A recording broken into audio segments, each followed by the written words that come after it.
नमस्कार, आप सभी का स्वागत है। गरुड़ पुराण के अनुसार भगवान श्री कृष्ण कहते हैं, इस संसार में 84 लाख योनियां हैं। उनका विभाजन 4 प्रकार के जीवों में हुआ है। उन्हें अंडज, स्वेदज, उद्भिज्ज और जरायुज कहा जाता है। 84 लाख योनियों में से 21 लाख योनियां अंडज श्रेणी में आती है और बाकी की योनियां स्वेदज, उद्भिज्ज और जरायुज में आती है।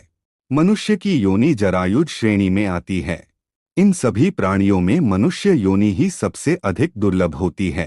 केवल मनुष्य के पास ही 5 इंद्रिय है और यह योनि बड़े ही पुण्य से प्राप्त होती है। आहार, मैथुन, निद्रा, भय और क्रोध ये कर्म संसार के अधिकतर प्राणियों में पाए जाते हैं, किंतु विवेक सभी में परम दुर्लभ है। यह केवल मनुष्य जीवन में ही प्राप्त होता है। पंच महाभूतों में प्राणी श्रेष्ठ है। प्राणियों में बुद्धिजीवी श्रेष्ठ है और बुद्धिजीवियों में मनुष्य श्रेष्ठ माना गया है। मनुष्य जन्म प्राप्त करके भी जो स्वर्ग अथवा मोक्ष को प्राप्त नहीं कर पाता है, वह मनुष्य निश्चित ही मूर्ख है। उसने मनुष्य जीवन पाकर भी पशु की भांति जीवन जी लिया। 100 सिक्कों वाला मनुष्य 1000 सिक्कों की इच्छा करता है। 1000 वाला लाख की इच्छा करता है। जो लक्षाधीश है वह राज्य की इच्छा रखता है। जो राजा है वह संपूर्ण पृथ्वी को अपने वश में करना चाहता है। जो चक्रवर्ती नरेश है वह देवत्व की इच्छा रखता है और देवत्व प्राप्त हो जाने पर वह देवराज इंद्र का पद पाने की अभिलाषा रखता है। देवराज होने पर भी वह ऊर्ध्व गति की कामना करता है, फिर भी उसकी तृष्णा शांत नहीं होती, अर्थात उसकी और भी अधिक पाने की भूख शांत नहीं होती है।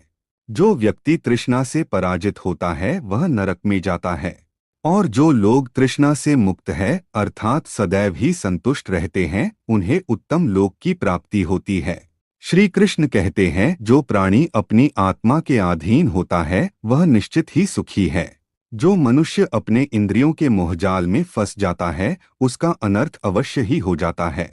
मनुष्य बाल्यावस्था में अपने माता पिता के अधीन होता है, युवा अवस्था में वह स्त्री के अधीन हो जाता है और अंत समय निकट आने पर वह पुत्र और पौत्र के मोह में फंस जाता है।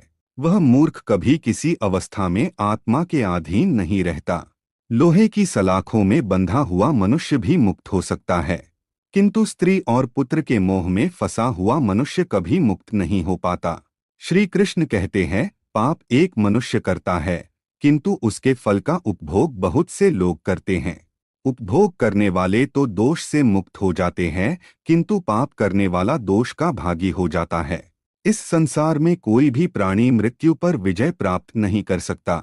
इस मृत्यु लोक में प्राणी अकेला ही पैदा होता है, अकेले ही मरता है और अकेले ही पाप और पुण्य का भोग करता है।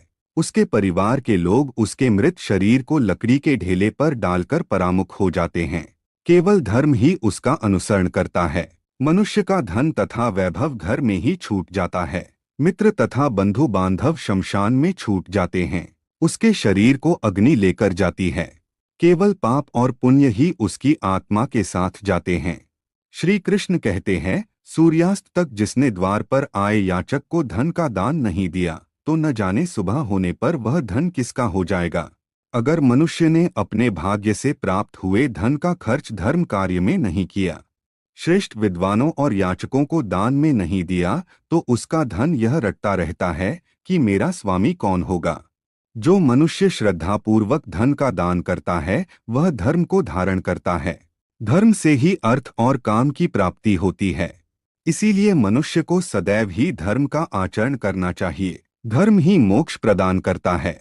श्रद्धा से रहित की गई पूजा, यज्ञ और दान न तो इस लोक में फल प्रदान करता है और न परलोक में।